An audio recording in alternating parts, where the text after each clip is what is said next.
ارشاد باری تعالی ہے وَقَالَ رَبُّكُمُ ادْعُونِي أَسْتَجِبْ لَكُمْ إِنَّ الَّذِينَ يَسْتَكْبِرُونَ عَنْ عِبَادَتِي سَيَدْخُلُونَ جَهَنَّمَ دَاخِرِينَ۔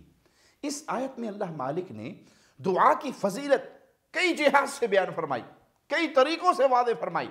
دعا کرنا، نمبر 1 دعا کرنا اللہ رب العزت کا حکم ہے، ادعونی مالک نے حکم دیا ہے، اور اس کے ساتھ بشارت دی ہے استجب لکم، میں تمہاری دعائیں قبول کروں گا، مجھے پکارو، مجھ سے مانگو۔ تو دعا کرنا عبادت ہے۔ پھر کیا فرمایا؟